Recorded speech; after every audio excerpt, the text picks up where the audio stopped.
Hey, welcome back. Thanks, everybody, for joining us as we close out the week and as we close out chapter 45 in Genesis today. Yesterday, a big day, emotional day in the context of the story.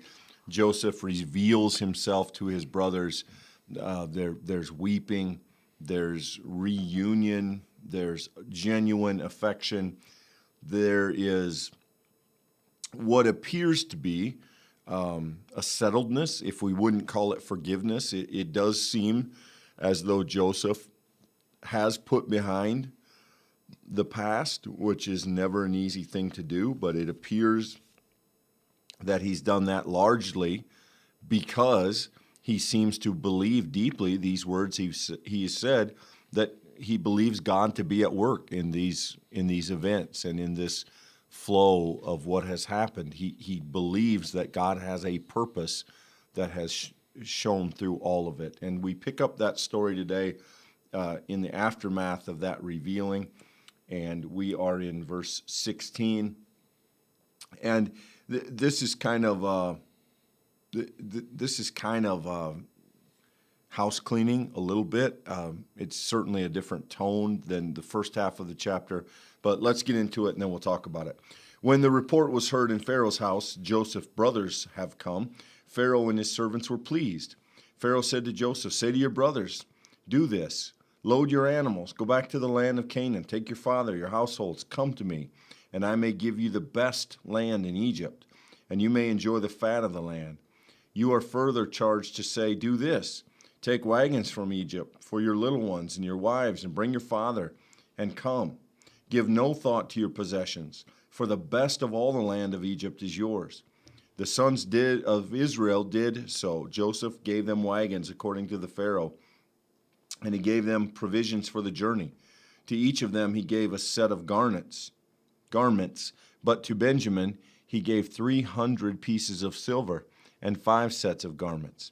To his father he sent the following: 10 donkeys loaded with the good things of Egypt, 10 female donkeys loaded with grain and bread and provision for the father on the journey. Then he sent his brothers on the way, and as they were leaving, he said to them, do not quarrel along the way.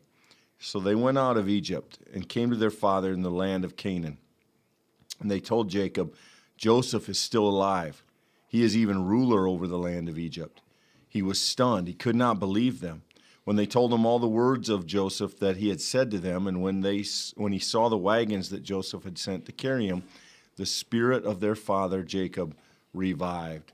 And Israel said, enough. My son Joseph is still alive.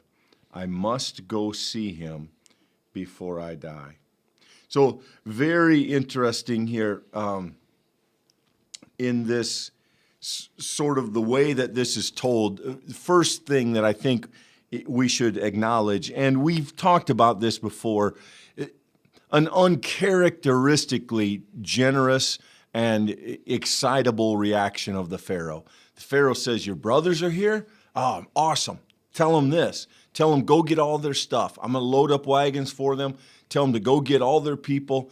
Tell them to come here, and I will promise them, in your honor, Joseph, the best of the land we have in Egypt. And, again, we have to be a little careful in these stories because the story's intention is not to tell us strict history as we understand it, but tell us faith history as we sort of look at it through spiritual eyes. That's not to say this didn't happen as written. That's not my point. My point is that if you want to argue about whether a Pharaoh would do that or not, you're really having an argument that the Bible, I think, largely doesn't care about. The way this story is told is a celebration of this moment and what moves the Pharaoh to this level of generosity. And so rather than sort of nitpick at that as unlikely, I think we instead try to listen behind it to what the text is telling us. And the text is telling us, Michael, that 2 years into the famine, they have been delivered. They've been promised the best of the best, a place to live, and provisions that are more than they could need. Right, Clint, and I would say that maybe even more than that, if you know the whole context of the story that surrounds it, and maybe even you have a sense for the story that's to come, Exodus is going to start very notably with the idea that the Pharaoh did not remember Joseph. The Pharaoh of the future does not remember Joseph. And so it's substantial and important here that the Pharaoh is not only so trusting of Joseph, but he recognizes his importance so much that when Joseph's family comes into the picture, that he calls them out with all of these blessings. It, in some ways, both explains the position that Joseph is in. He's clearly well-favored. He's clearly very high up so that the Pharaoh would even care about this situation. But even more so, it is beginning to provide for us some logic or reason. It explains why all of this family goes to Egypt and in a little while is going to find themselves subjugated in this place. That's a long ways down the road in terms of the story. But for now, what it's showing is how good and rich and meaningful this invitation would be to a starving family trying to find a way in a very difficult season. This is very much a promised land kind of experience. Go to a place where there's riches and security and a place for you. And that's exactly what Pharaoh offers through Joseph. And so we see this family radically altering the life that they've known, and we're beginning to see the reason for it here. It's a way that the text is setting up for what will later become a problem, but right now is a blessing. There's also a couple of little things in this text that I think are fun to explore. The first is verse 22 here. To each of them, Joseph gave a set of garments. If you remember way back when, how did all of this story start? Because Joseph had received a special robe, what traditionally is called the coat of many colors, or the multicolored robe, or there's lots of translations, and we're not sure what it actually means, but it was a garment. And so here we have Joseph, the one who they took his garment and put blood on it to trick his father. He now gives them clothing. And again, the youngest is shown favor in that he receives 5 sets of garments and 100 pieces of silver. And so it kind of very subtle, very poignant way that the text connects this moment in the story with that moment in the story. And then there's another detail I really enjoy at the end of verse 24 as he sends his brothers on his way. As they were leaving, he said to them, "Do not quarrel along the way." Now, we had no reason to believe they would, but Joseph perhaps knows his brothers. Maybe he knows that along the way they're going to have conversation about, can you believe he's still alive? Yeah, and that would stir all that up again. What should we do? It's a very interesting thing for him to say to them as if he's trying to preserve that moment of peace, that for him, for the first time, this gathering with the brothers in at least many, many years, at least since they sold him, and possibly prior to that even, has felt like a family moment. And there seems to be maybe a sense in which he wants to preserve that peace. Don't quarrel along the way. Don't let anything spoil this.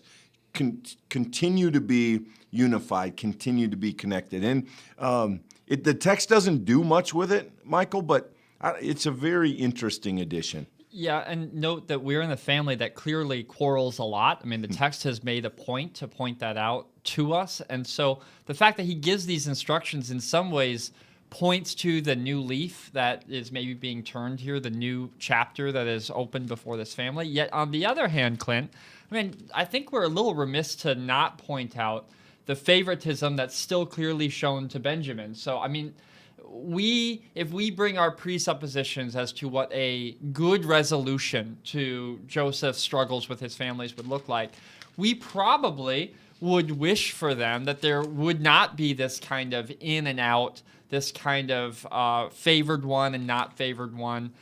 And yet the text really has no interest in dispelling that. We have no reason to believe that in some way Joseph and Benjamin will now be equal with their family. That's not what the text is here to talk about. What the point here is that ultimately when Joseph reveals himself to his brothers, he shows by his actions that he truly wants to reconcile.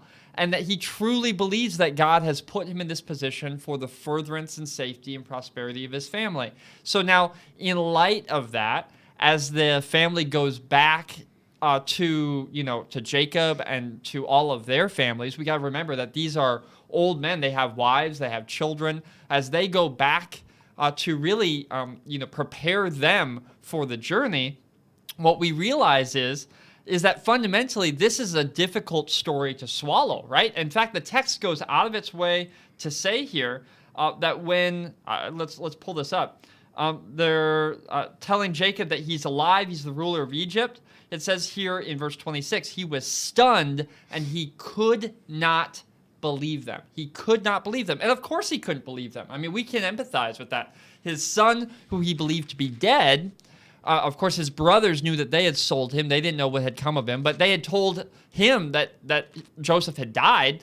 Now he's suddenly realizing that his son's not only alive, but he is favored by Pharaoh. He's come with all of these gifts, somewhat proof of the story that these brothers have brought back to him. It really shows us the enormity of this text, the enormity of the change, the unbelievableness of what has just happened to this family.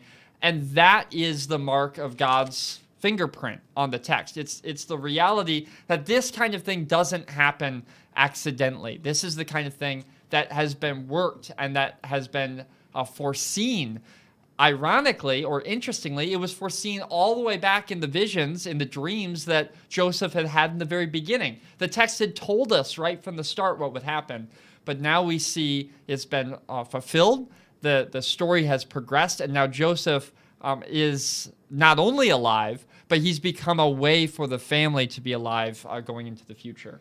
Yeah, and that news, very late in this text, in fact, the last verse, the word before that, Jacob revived. We've had the impression that he was very frail, that he was very fragile, that he was near death. And this news invigorates him. It gives him strength. And he says, enough. We're not talking about it anymore. My son Joseph is alive. I must go see him before I die. And if you've had those kind of experiences with people who are near death but hang on until a loved one arrives, or until the family wedding, or until Christmas when everyone's together, we hear those kind of stories, and that's the effect this news has on Jacob. It strengthens him, and he commits himself to take this journey. I think, Michael, there are two things of interest that really aren't in the text, and the first has to do with this business of Benjamin getting more. The quickest way to go from happy with what you have and thankful is for someone else to get more. And so does it make Joseph less generous to the brothers that he's more generous to one of the brothers? And, we can see that as favoritism, which it clearly is, but he's good to all of them. And as we, kind of like that parable where Jesus says, look, some of the workers started early and they got what came to them, but some of the workers got extra. And, we think we are so locked into, in our culture, we're so locked into fairness, and this seems unfair. Don't let that negate the fact that Joseph is good to all the brothers. He's just especially good to one of them. And the text doesn't really care about that, but I find it interesting. The second thing is, as I think about this, and I don't know if I've ever wrestled with this question before, I don't know of a moment in this story where Jacob learns how Joseph is still alive. Yeah. That's fair. You think the natural question is, how is this possible? Mm-hmm. And there's to my knowledge, there is no moment that gives us a hint that of what they told him. Right. Did they confess to what they've done, or did they leave well enough alone and say, "Well, you'll have to ask." Right. There's no way that conversation didn't happen. I mean, he's right. lived. It's a long road. He's lived decades believing his son was dead, and now he finds out otherwise. You're naturally going to ask, how is this possible? Right. But we are never privileged to that conversation that I'm aware of, and I'm relatively confident of that. And so I find that's a very interesting omission in the text. Sure. It also is worth pointing out that they discover that he's literally here, verse 26, ruler over all the land of Egypt. And that's essentially the most we get from the text about who Joseph is. I mean, his father's not only learned that his son is alive, but it's somewhat equivalent to learning that his son is Secretary of State, right? That his son is a unbelievably important international figure. And so realistically, this changes not just the recognition of what had happened, it completely transforms this family's position in the world. They went from being, trying to make it in Canaan to now on their way to Egypt, which, by the way, is always worth noting in the text here. This happens in the Exodus story. It is noted in several of the Psalms.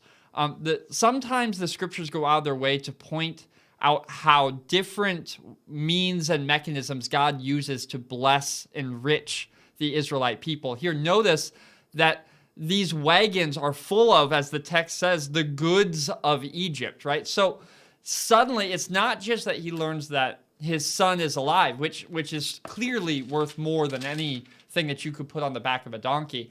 But he simultaneously is given all of these gifts, which represents the transformation that's happened immediately. I mean, it has all changed. And so the fact that the story doesn't tell us about these questions that you raised, Clint, or the text isn't particularly interested in teasing out what it is now going to mean for them to get to move into an Egyptian place, and the fact that the Pharaoh says, yeah, you don't even need to bring your stuff, because when you get here, we're going to have stuff for you. I mean, fundamentally, the text is trying to show us this is what divine protection and what divine providence looks like, that God has made a plan.